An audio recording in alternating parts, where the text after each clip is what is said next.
হাসিনার পতন ঘটিয়ে ৭১-এর বদলা নিয়েছি, এমন একটা সংবাদ প্রকাশ করেছে আনন্দবাজার পত্রিকা। সেটা নিয়ে একটু দেখব আজকে। এটা চোখে পড়ল যে বলা হয়েছে ১৯৭১ এর বদলা নিয়েছে, হাসিনার ক্ষমতাচ্যুত হওয়া নিয়ে দাবি সন্ত্রাসী হাফিজ সাইদের সংগঠনের। হাফিজ সংগঠনের নেতা সাইফুল্লাহ কাশুরি এবং রাষ্ট্রপুঞ্জের খাতায় সন্ত্রাসী মুজাম্মিল হাশমির দাবি করেন ১৯৭১ সালে বাংলাদেশের মুক্তিযুদ্ধের প্রতিশোধ নেওয়া হয়েছে।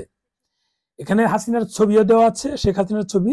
বাংলাদেশের জুলাই অভ্যুত্থানের নৈপথ্যে কি সন্ত্রাসী হাফিজ সাইদের নিষিদ্ধ সংগঠন জামাত উদ দাওয়া শেখ হাসিনার প্রধানমন্ত্রীর পদ থেকে ইস্তফা এবং বাংলাদেশ ত্যাগের প্রায় ৯ মাস পর এই প্রশ্নই উস্কে দিল জামাতের কয়েকজন নেতার দাবিতে।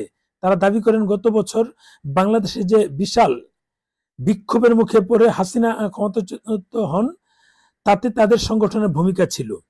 হাফিজের সংগঠনের নেতা সাইফুল্লাহ কাশুরি এবং রাষ্ট্রপুঞ্জের খাতায় সন্ত্রাসী মুজাম্মিল হাশমি দাবি করেন ৭১ সালে বাংলাদেশের মুক্তিযুদ্ধের প্রতিশোধ নেওয়া হয়েছে। কাশুরির কথা, ১৯৭১ সালে যখন পাকিস্তান ভেঙে যায় তখন আমার বয়স ছিল মাত্র ১০।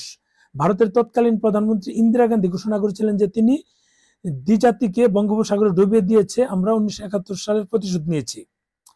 এই হচ্ছে অবস্থা। এটা নিয়ে একটা নিউজ হয়েছে, এটাই এখন দেখলাম। এটা আরো কয়েক জায়গায় নিউজ করেছে।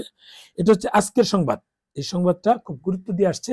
এখন একটু কথা বলছি যে এখানে যদি এটা থাকে তাহলে বলতে হচ্ছে যে ৭১-এ আমরা যারা সন্দেহ পোষণ করেছিলাম যে ৭১ যে পাকিস্তান আমাদের অত্যাচার চালিয়েছিল, অত্যাচার চালিয়েও বাংলাদেশকে তাদের পক্ষে রাখতে পারেনি, এটার যে তাদের একটা মনের ভিতর ক্ষোভ, সেটা যদি ১০০ বছর পরে হয় সেটা প্রতিশোধ নেবে।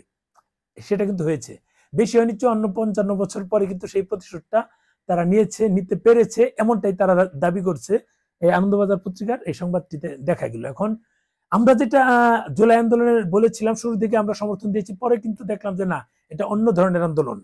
দেশের সামগ্রিক পরিস্থিতি ক্ষতি করে সেটা সরকার পতন ঘটিয়ে তারা ক্ষমতায় গিয়ে তারা আবার ইচ্ছে মতো ধান্দা করা, সেটা যেটা এখন হচ্ছে, সেটা তো কেউ মানে সহজে মেনে নেওয়ার মতো না। যারা দেশপ্রেমিক নাগরিক তারা কখনোই মেনে নেবে না।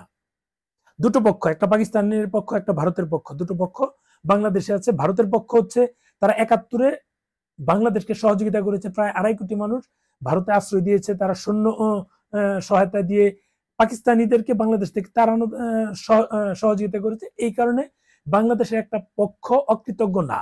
আরেকটা পক্ষ হচ্ছে যারা ৭১-এ পাকিস্তান থেকে আলাদা হতে চায়নি, পাকিস্তানের অংশে থাকতে চেয়েছিল, বিশেষ করে জামায়াতে ইসলাম, আল বদর আল সাম যে বাহিনী আছে, তারা কখনোই চায়নি, এবং তাদের দোসর যারা আছে তারা কিন্তু কখনো চায়নি বাংলাদেশ পাকিস্তান থেকে আলাদা এক রাষ্ট্র থাকতে চেয়েছিলেন।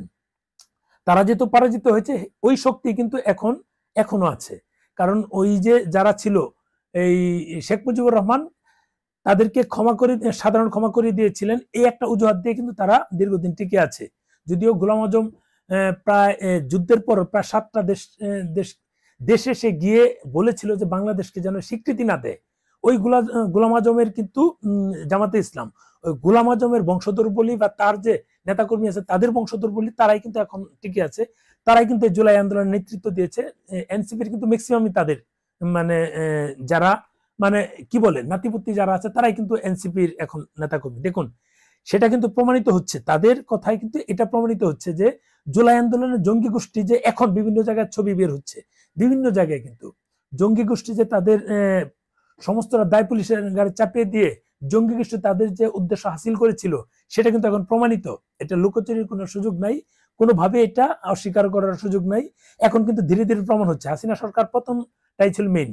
হাসিনা সরকার পতন হওয়াটা জরুরি ছিল, কারণ হাসিনা সরকারের যে লোকজন যেভাবে দেশটাকে তারা তাদের মতো করে একতান্ত্রিক শাসন ব্যবস্থা করেছিল, যেটা অন্যান্য লোক কিন্তু খুব বিপদগ্রস্ত ছিল।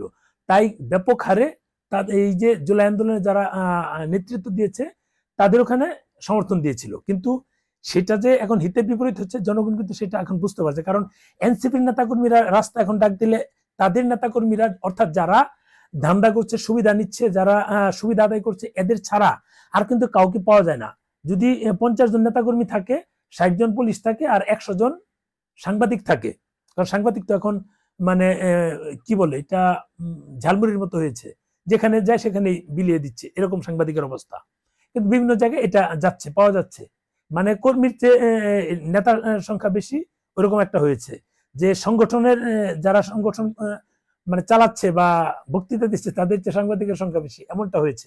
এই যদি হয় অবস্থা, তাহলে সামনে কিন্তু আমাদের জন্য আরো বিপদ অপেক্ষা করছে। সেই বিপদ থেকে কিভাবে পরিত্রাণ পাবো সেটা সময় বলে দিব, জানি না কি হয়। ভালো থাকবেন, ভিডিওটা শেয়ার দিন।